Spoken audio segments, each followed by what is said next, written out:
कविं कवीनामुपमश्रवस्तमं ज्येष्ठराजं ब्रह्मणां ब्रह्मणस्पत आन शृण्वन्नोतिभिः सीदसादनम्।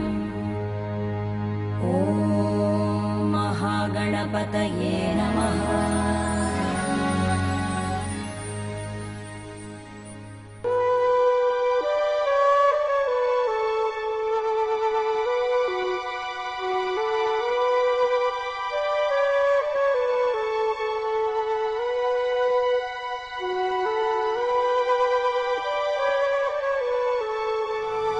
శిష్యుడిగా తయారు కావాలంటే ఒకటి వినడం, పాటించడం, పాలించడం.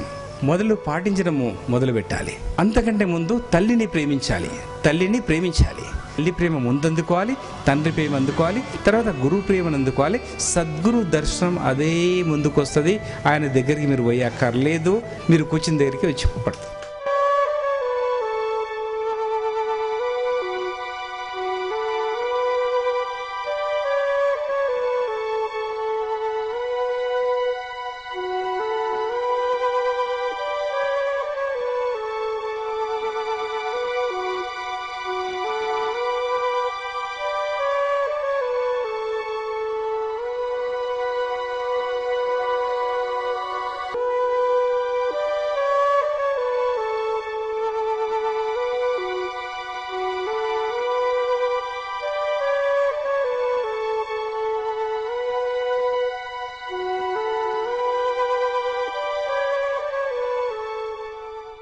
అమరజీవులారా, ఆత్మ స్వరూపులారా, కాశీపట్నానికి 600 మైళ్ళ దూరంలో ఒక రాణాపురం అనే టౌన్, పెద్ద టౌన్. అక్కడ వేదధర్ముడనే పేరు ప్రఖ్యాతిగాంచిన మహాత్ముడు, చుట్టుముట్టు ఆయన పేరు వింటే చాలు పరుగులు తీస్తారు. ఆయన కదిలిందంటే వాళ్ళు కూడా కదిలిపోతారు. ఆయన కదిలితే చాలు వాళ్ళు శరీరం కదలడమే కాక వాళ్ళ హృదయం కదులుతుంది. అంత బలమైన గురువుగారు. శిష్యులు ఎంతోమంది, వందలాది శిష్యులు గురువుగారి గురించి చెప్పడం అంత అలవి కాదు, కానీ ప్రయత్నం చేస్తాను. శిష్యులలో ఎప్పుడూ ఆయన దృష్టి ద్రోణాచార్యునికి ఉన్నట్టుగా ఆయనకు కూడా దృష్టి ఉంది. ద్రోణాచార్యునికి ఉన్న దృష్టి వేరు, ఈయనకున్న దృష్టి వేరు.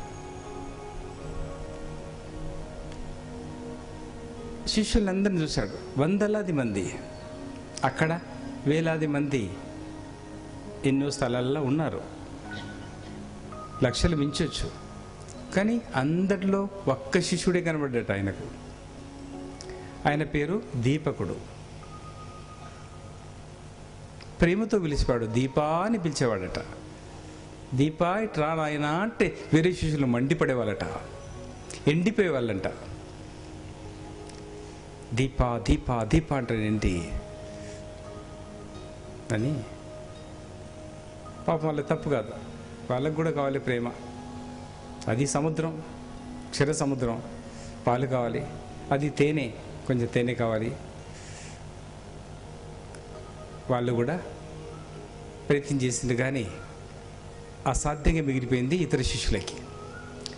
ఒకనాడు శిష్యుని పిలిచాడు, దీపా ఇట్రా నాయనా అన్నాడు. పరుగులు తీసుకుంటూ వచ్చాడు.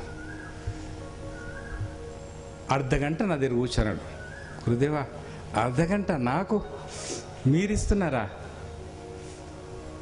ఎంత అదృష్టవంతుని అని హాయిగా కూర్చున్నాడు. ఏకాంతంగా ప్రశాంతంగా ఉండు, విను నేను చెప్పే సరిగ్గా.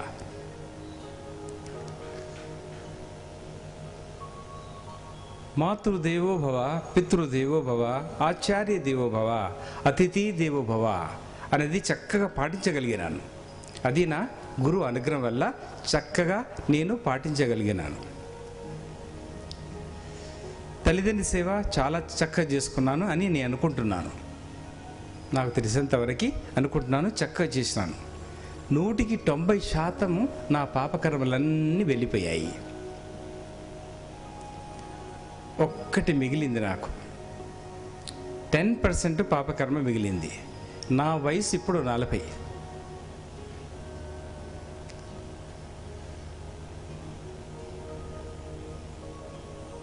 అయితే నాకు ఒక సహాయం చేసి పెడతావా గురుదేవా? నేను మీకు సహాయమా? ఆర్డర్ ఇవ్వండి, ఇది చెయ్యి దీపా అని చెప్పు, చేసి పెడతాను. సరే, నేను చెప్పింది ముందు విని, జాగ్రత్తగా విని ఆలోచించి నాకు 2వ రోజు సమాధానం ఇవ్వు. గత జన్మలో శివరాత్రి ఆ రోజు నా తల్లి తండ్రి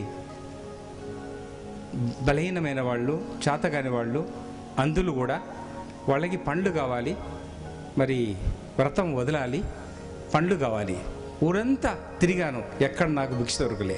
నేను బ్రాహ్మణ్ణి, భిక్ష ఎవడు ఇవ్వలేదు.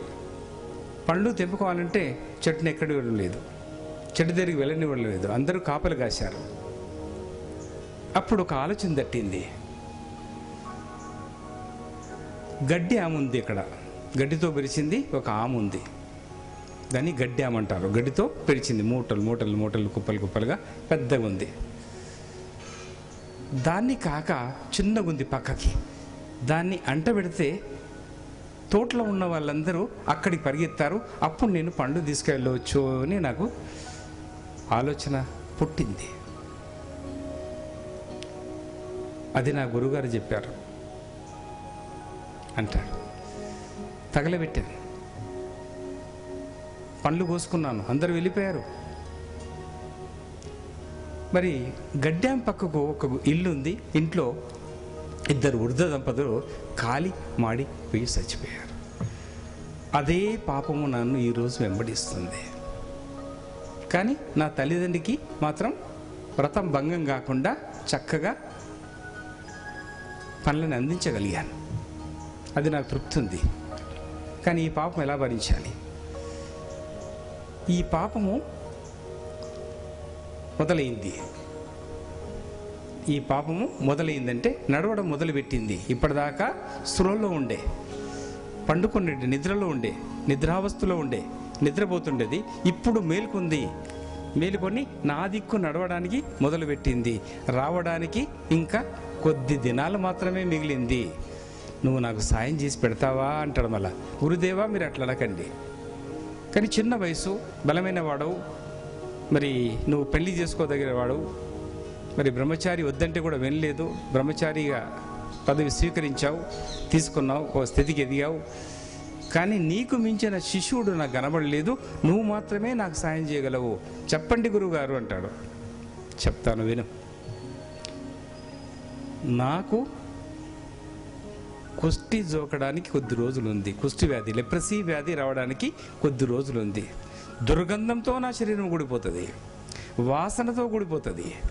నేను దాంట్లో అందుని కూడా ఆ కర్మదోషం వెళ్ళడానికి నానా రకాలుగా ఇబ్బందులు పెడుతుంది.